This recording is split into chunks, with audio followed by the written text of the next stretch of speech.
하겠습니다. 하나님 아버지 감사합니다. 오늘 거룩한 주님의 날 사순절 첫 주일을 맞이했습니다. 하나님 앞에 나가 조용히 찬송하며 예배드리는 우리의 삶, 우리의 찬양을 주님 기뻐 받아 주옵소서. 주님께서 십자가를 지시고 채찍질 맞으시고 찔리시고 상하신 것은 우리의 허물과 죄 때문이라고 말씀했습니다. 주님이 십자가에서 우리의 모든 죄악을 도말해 주셨고 동리서에서 먼 것처럼 우리의 죄악을 깨끗이 씻어주신 것 감사합니다. 주님께서 채찍에 맞으심으로 우리의 모든 질병을 대신 지시고 우리가 나음을 얻게 됨을 또한 감사합니다.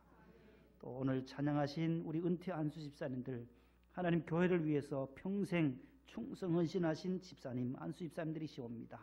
주님 찬양을 기뻐 받아주시고 노후에 하나님 아버지 평생 건강의 복을 더하여 주셔서 끝까지 주님 바라보고 십자가 붙잡게 하옵소서. 기도해 주시고 성경 봉독해 주신 주의 종들과 우리 시온 찬양대의 찬양을 주님 흠량하여 주옵소서. 할렐루야. 주님께서 오늘 또 영광 받아 주시옵소서. 수술을 앞두고 계신 우리 권사님도 계십니다. 우리 집사님도 계십니다. 내일 모든 수술 일정 가운데 주님이 동행하사 깨끗하게 수술을 받고 치유함을 얻게 해 주옵소서. 예수님 이름으로 기도하옵나이다. 아멘. 옆에 분과 평화의 인사를 나누겠습니다. 샬롬. 평안하셨어요? 예.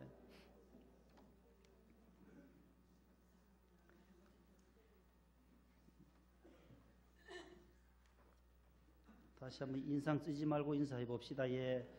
건강하셨지요? 평안하셨어요? 한 주간도 승리하세요. 기도로 승리하세요. 아주 인사를 잘 나누셨어요. 식사하실 때도 함께 성도의 교제를 나누시기를 바랍니다.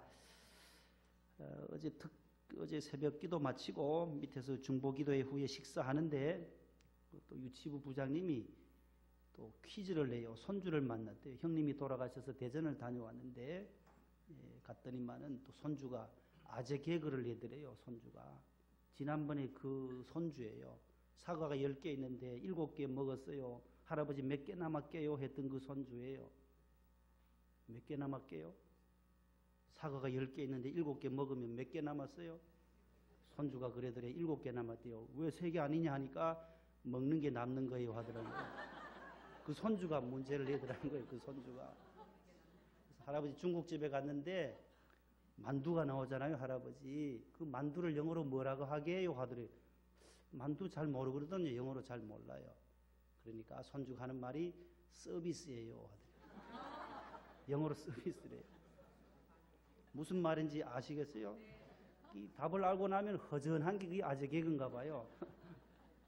그래서 또 물은 뭔지 아세요? 물은 워터 아니냐 하니까 워터가 아니고 물은 셀프예요. 영어로 셀프라. 우리가 집에서 아프지도 않은데 매일 쓰는 약이 무슨 약이게요? 치약이에요. 치약. 매일 우리가 하루에 3번씩 치약이에요. 우리가 예배 드릴 때 늘 쓰는 약이 있어요. 신약과 구약이에요. 신약과 구약. 이렇게 응용할 수가 있다는 거예요. 오늘 천주교는 신부들이 뭐 해요? 신부들이 성당에서 하는 일을 세자로 뭐라 그게요? 미사일이래요. 미사일. 아직도 잘 모르시는 분들은 이제 집에 가시다가 웃으시면 돼요. 집에 가시다가. 오늘 비가 온다고 했는데 유수에 비가 오지 않았어요. 그래서 아직 미국에서 내리는 비를 세자로 하면 무슨 비라 그래요? 미국에서 내리는 비. USB래요. USB. 미국이 US잖아요. 유나이티드 스테이츠 USB. 그렇게 사람들이 웃겨요. 돈을 영어로 뭐라고 해요? 돈은 뭔이라고 하죠? 돈 안 좋아하는 분 없잖아요. 오늘도 제가 용돈을 드렸는데 조금밖에 못 드렸어요. 제가 월 사례비를 400 줘요. 교회에서 400을 줘요. 280 받다가 원로 목사님이 너무하다 싶어서 이제 올렸어요. 380 하다가 20도 올려서 400을 분립지역에 교육자들이 400을 받아요. 400만 원을. 나머지는 이제 목회 활동비로 또 100만 원을 주세요. 그런 걸 모아서 이제 여러분들에게 나눠주는, 교회 찾아오는 손님들 식사 대접하고 우리 안수 집사님들하고 어디 식사 가면은 밥값도 내일이 목사가 맨날 얻어먹으면 안 되거든요. 그래, 조폭하고 목사하고 공통점이 검은 양복 입고 돌아다니는 분들. 그 다음에 밥값을 잘 안 낸대요. 어느 집사님이 저한테 식사하면서 늘 그래요. 나는 잘 내지 않냐. 내 밥값 내 잘 낸다. 아유, 그래, 목사님은 조폭 아니에요. 하더라고요. 그래서 뭐, 조금 드려, 아유, 은퇴 권사님들은 다음 주에 또 드릴 거예요. 그러니까 염려하지 마시고, 예, 조금씩 드려요. 조금씩. 있으면 드리고, 안 목사님이 좀 돈이 잘 안 푼다 싶으면, 용돈이 떨어졌다 생각하면 돼요. 목회 활동비가 떨어졌구나. 그렇게 생각하시면 됩니다. 할아버지가 좋아하는 돈은 뭐게요? 용돈이에요? 돈이 영어로 money니까 할머니랍니다. 할머니를 좋아한대요. 아직도 뭐 잘 안 돌아가지 뭐 헷갈리죠 이게요. 웃으세요. 아무튼 남이 웃으면 옆에 분이 웃으면 덩달아 웃으세요. 그냥 집에 가다 웃지 마시고 찬양으로 이제 마음의 문을 열려고 해요. 626장 오늘은 새 찬송가를 하나 부르고 말씀을 듣겠습니다. 만민들아 다 경배하라 반주해 주시고 새 곡이에요. 새 곡 신곡이에요. 추가된 곡이에요. 반주해 주시고 성가대가 한번 해주셔요.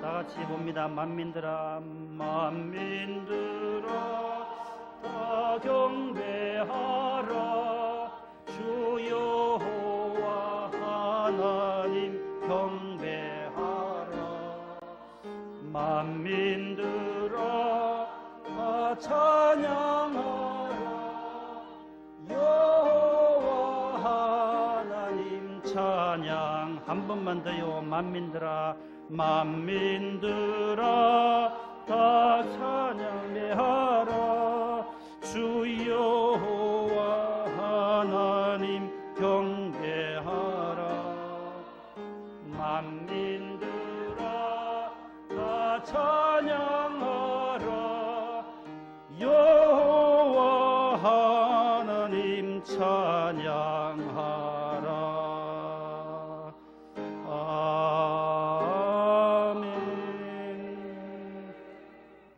이렇게 해서 간단하게 한 곡을 배웠어요. 요거 주보에 들어간 것 한 번씩 다 펴보세요. 오늘 간지로 넣어드렸던 거 있죠? 없으세요? 혹시 요거는 찬송가에 꼭 꽂아두시고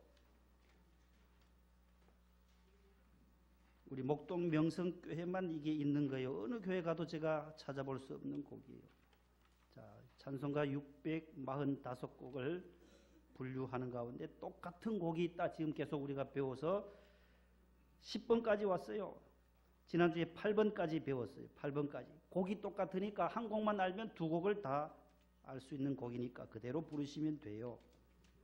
거기 파란색 곡은 똑같은데 이번 새 찬송가에는 삭제된 거예요. 7개가 적혀 있죠. 파란 거 보셨죠? 7개 우측에 보면 7곡 삭제곡이다. 우측 상단에 보면 없어졌어요. 구주를 생각만 해도 81장 귀하신 주의 이름은 시온성과 같은 교회 예수님의 귀한 사랑 똑같은데 자주 불렀던 구주를 생각만 해도와 시온성과 같은 교회 이것만 지금 살아있어요. 나머지는 삭제되었다. 그렇게 보시면 돼요. 십자가 군병들아 예수의 전한 복음 여기 빠졌다라는 거예요. 파란 거는 삭제됐다. 그러니까 나머지 곡은 18개인데 곱하기 2 2개씩이니까 36곡이 똑같은 곡이 남았습니다. 우리가 전에 사용하던 통일 찬송가는 558곡이었어요. 우측 세 번째 칸에 보세요. 거기서 이제 새로운 곡이 163곡이 추가가 되었어요. 그리고 오늘 우리 불렀던 626장도 그 가운데 하나예요. 163곡 가운데 하나예요. 그 다음 삭제된 곡이 76곡이 빠졌어요. 그래서 더하고 빼니까 남아있는 곡이 645곡이다. 예, 찬송가는 몇 개냐 물으면 몇 곡이에요? 예, 성경은 몇 권이다? 60 66건이다. 구약 39건, 신약 27건, 합치면 66건이고 찬송가는 645곡이다. 여기 언제 바뀌었느냐? 우리 명성교회에서 2006년 9월에 90일에 총회를 했어요.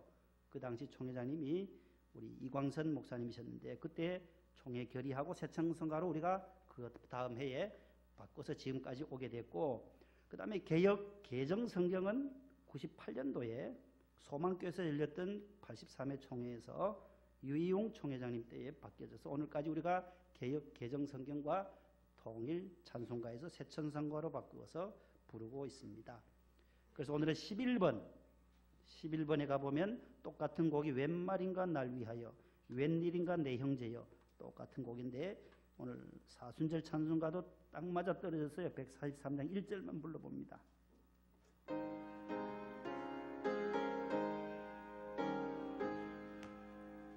웬 말인가 날 위하여 주 돌아가셨나, 이 벌레 같은 날 위해 큰 해 받으셨나. 522장 한번 보세요. 1절만 또 불러보면 똑같이 부르면 돼요. 나왔어요. 반주해 주세요.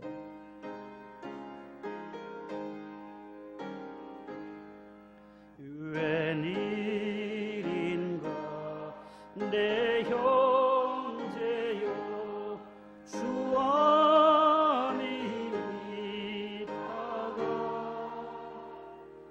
죄값을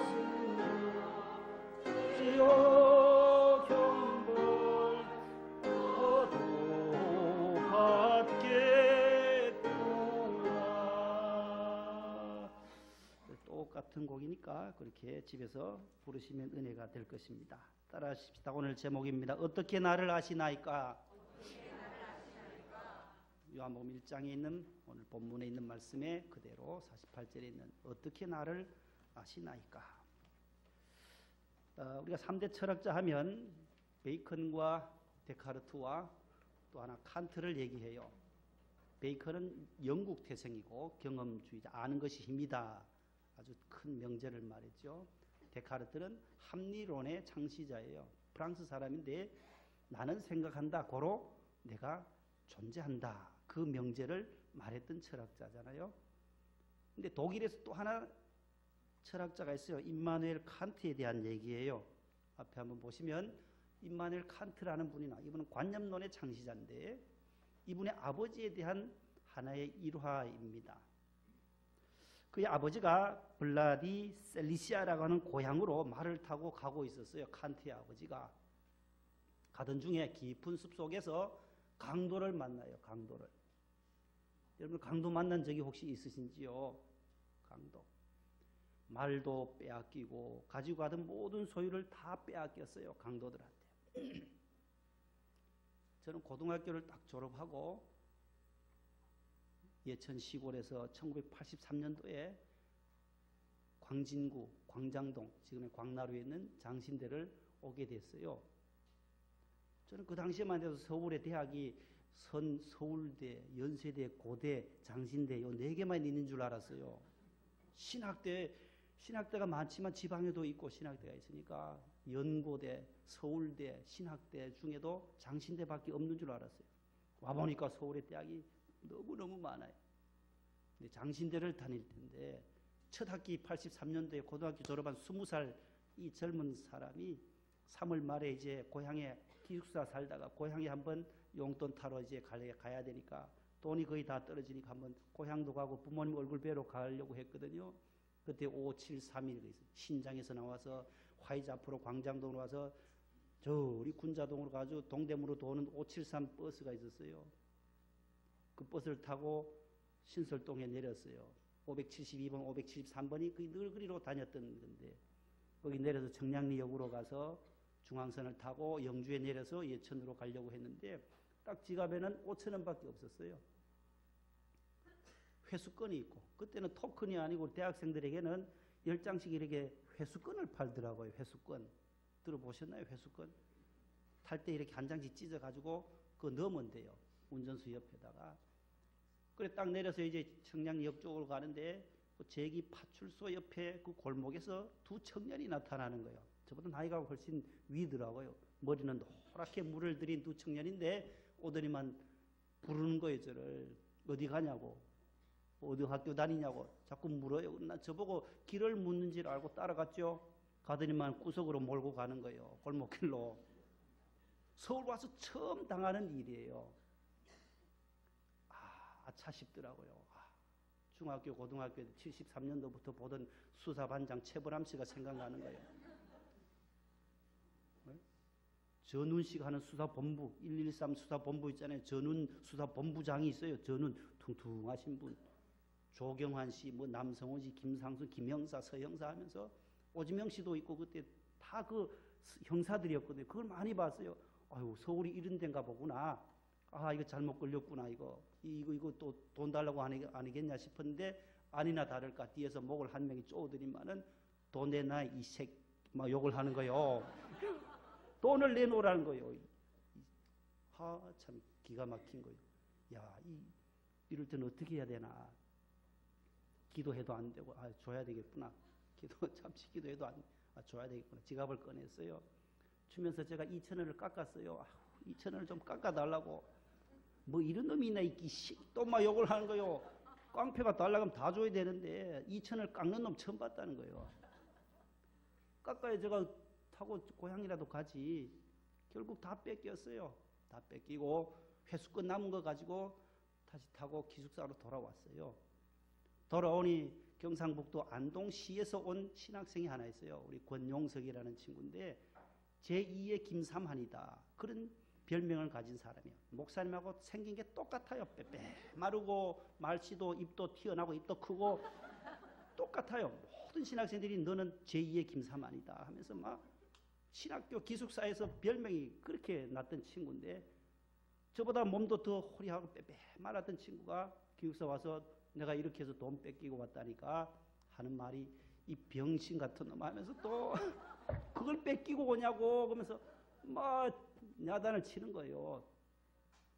아이고 안 그래도 속이 상한데 말이지. 그 친구한테 또 야단을 맞으니 다음부터는 시내 나갈 때 꼭 나랑 같이 가자는 거예요. 그 친구. 그래서 안동시 출신은 좀 다르구나 해서 꼭 데리고 교보문고 책 사러 갈 때도 그 친구가 늘 대동에 다녔어요.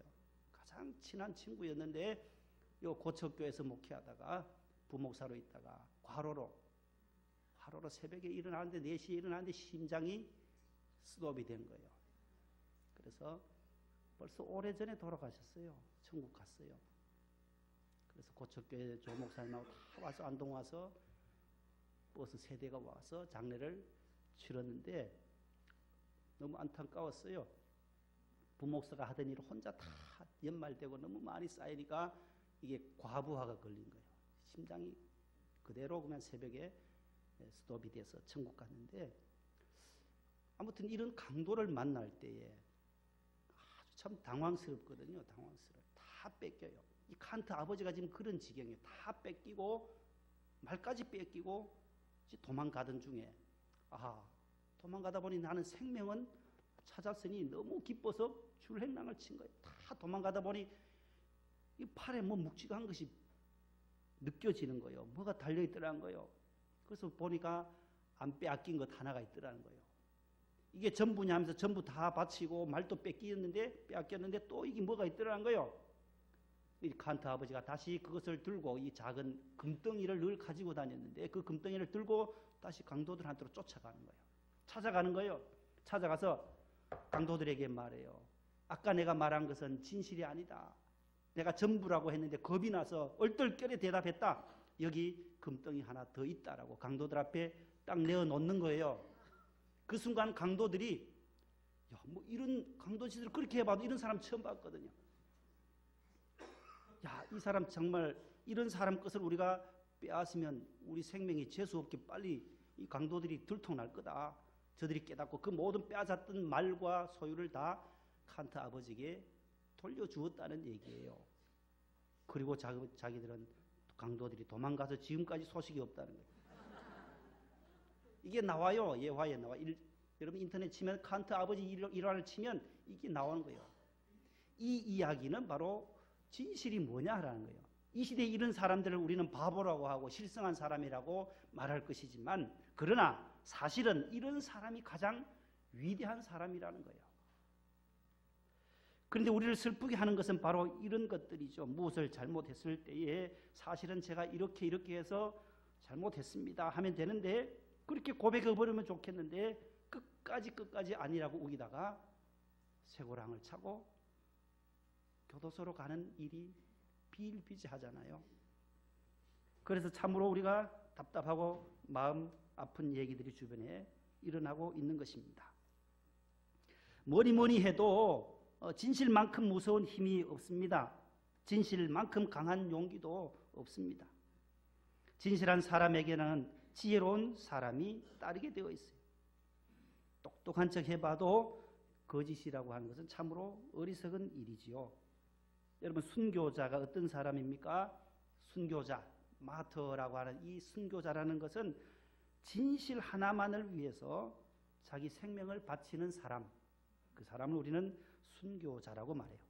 우리 한국 초기 교회 사회도 수많은 순교자들이 많았어요. 신사참배를 해라, 하지 말아라, 절하면 살려줄 테니 해라. 절대로 하나님 앞에서 우상숭배를 하지 않겠다고 고개를 쳐든 사람들은 다 순교했어요. 절했던 사람들은 다 살아났어요.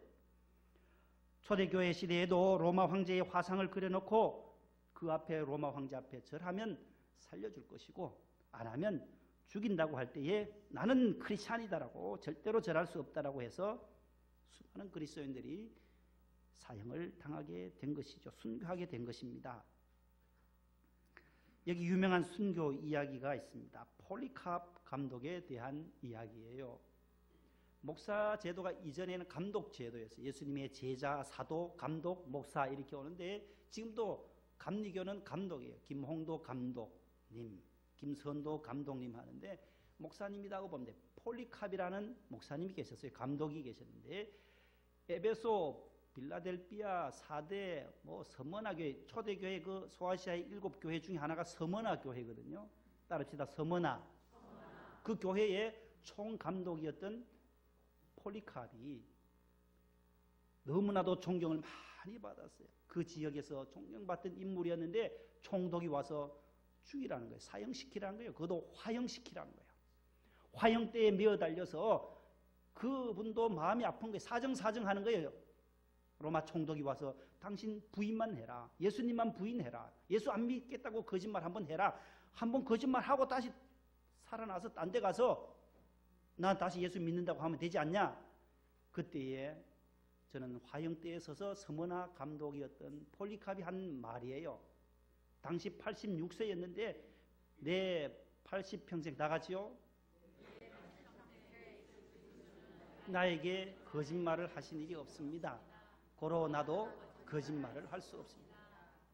내 80평생 예수님은 나를 배신한 적도 없고 그렇게 했는데 내가 어떻게 이곳에서 거짓말해서 배신해서 예수 안 믿겠다고 말할 수 있느냐 하며 그대로 화형틀에서 불의 활로를 타서 순교하게 되었던 분이 누구라고요?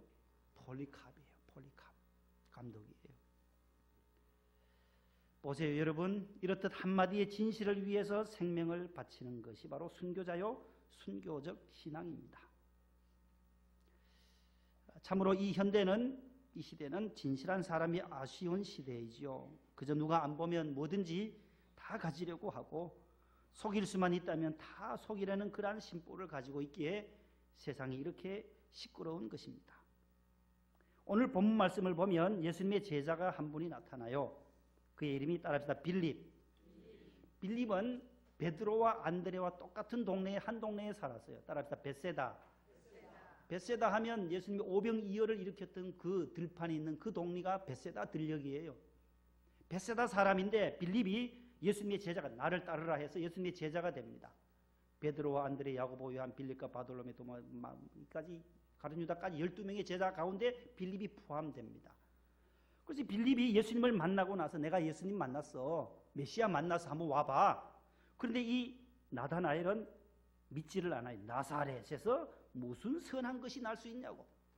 내가 나사렛 예수를 만났다. 그 촌동네에서 무슨 예수님이 나오냐, 메시아가 나오냐고 의심을 가지고 가지를 않습니다. 그때 빌립이 그렇게 믿지 못하면 come and see, 와 보라, 와서 한번 봐라. 빌립이 나타나게 한번 와서 한번 메시아를 한번 봐라, 예수님 한번 보라고 그렇게 초대하고 있는 것입니다.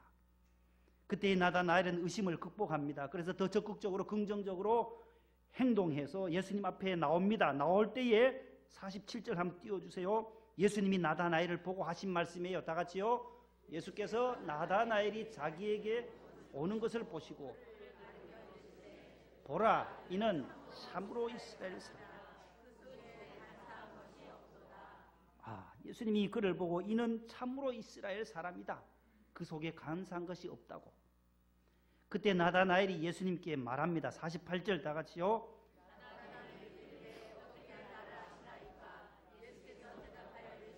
빌립이 너를 부르기 전에 네가 무화과나무 아래에 있을 때에 보았노라. 아멘.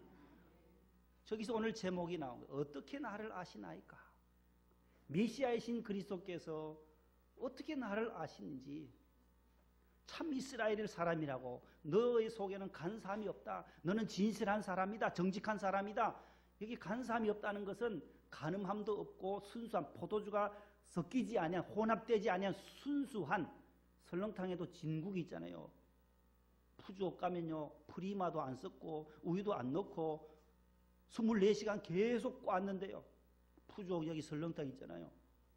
설렁탕집에 예전에는 프리마, 커피에는 프리마도 넣고 그저 그냥 하얀 국물처럼 나오는 그 가짜 국물이거든요. 우유를 타기도 하는데 저 집에는 한 달에 전기세만, 가스비만 1,000만 원이 넘는다고 딱 그 고지서를 붙여놨더라고요. 한 달 가스 요금이 이만치 들면서 밤새 우리는 꽈습니다. 그 뼈를 꽈는다고 보라는 거예요. 보라는 거.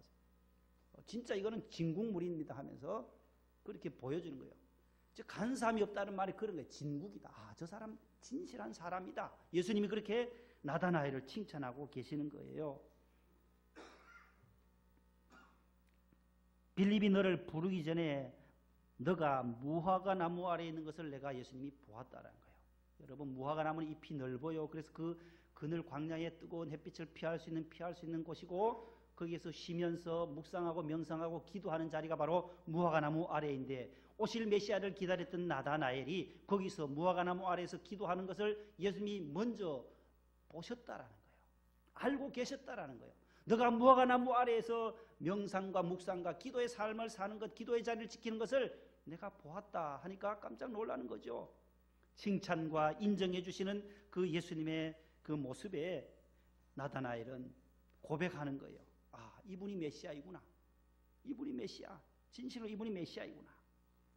여러분, 이 사순절을 우리 맞이하는 이 시대에, 이 시간 첫 주간에 우리가 다시 한번 마음에 다짐할 것은 나다나엘과 같은 자리를 마련하실 수 있기를 바랍니다.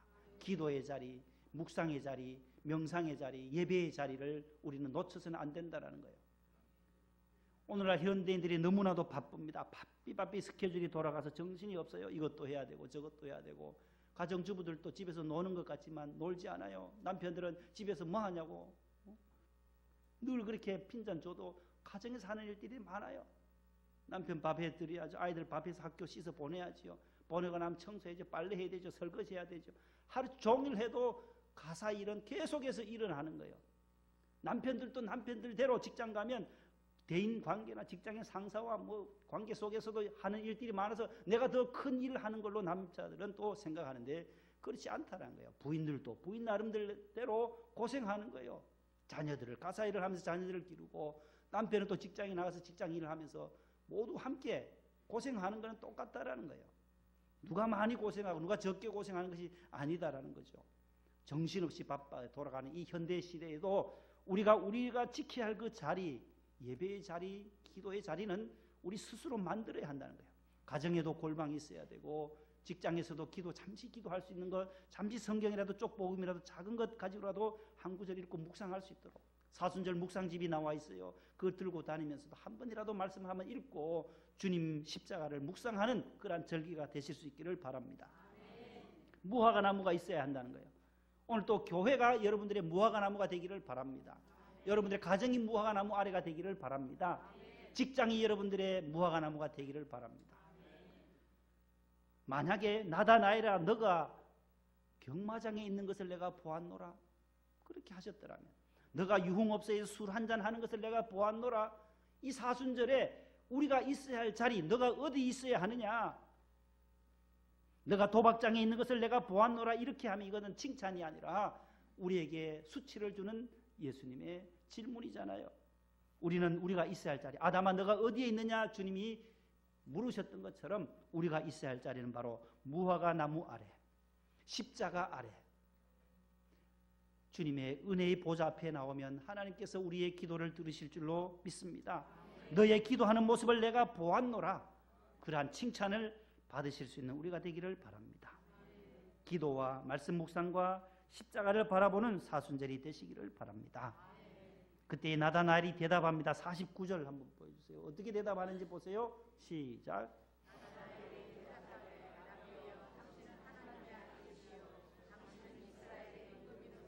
그는 너무 감격해서 주님께 감사와 헌신의 마음으로 고백하는 것, 신앙의 고백이에요.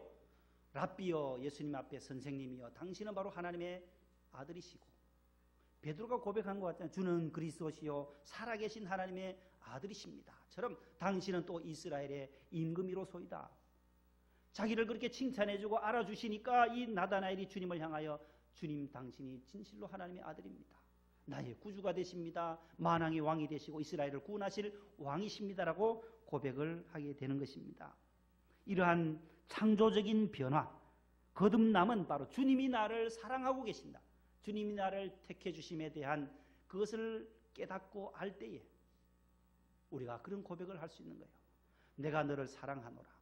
우리 모든 죄인인데 우리가 주님을 먼저 사랑한 것이 아니다라잖아요. 요한복음 15장 16절에 너희가 나를 택한 것이 아니고 내가 너희를 택하여 지명하여 세웠다라고 말씀해요. 따라합시다. 하나님께서 나를 지명하여 택하셨다. 이게 우리 신앙의 고백이에요.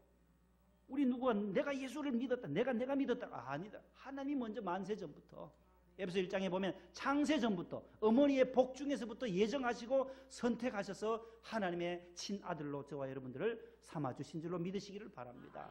그게 은혜라는 거예요. 하나님이 오늘 또 누구야 부르신 거예요. 나다나엘아 불렀던 것처럼 창진아 지화나 다 부른 거예요. 관유야, 너가 무화과 나무 아래에서 목동 명성교회 성전에서 예배 드린 것을 보았다, 기도하는 것을 보았다, 그렇게 불러주시는 은혜가 바로 큰 은혜라는 거예요. 나다나엘을 불러주신 그 하나님의 아들 예수님께서 오늘도 이번 사순절 기간에도 저와 여러분들의 이름을 불러주시고 누구야 너의 기도하는 모습, 예배하는 모습, 섬기는 모습, 봉사하는 모습, 충성하는 모습을 내가 알고 보았노라, 그런 주님의 인정하심과 칭찬이 있는 사순절이 되시기를 축복합니다. 하나님 감사합니다. 나다나엘을 불러주신 하나님, 우리가 무화과 나무 아래 있을 때에 나다나엘을 보셨던 주님, 우리의 작은 경건과 기도의 모습과 예배의 자리를 지킬 때에 주님께서 우리에게 무한한 은혜와 축복과 칭찬과 인정을 더해 주실 줄로 믿습니다. 이 사순절기를 승리하게 도와주시고 기도의 줄 잡고 십자가 붙들고 이기게 하옵소서. 예수님 이름으로 간절히 기도 올리옵나이다. 아멘.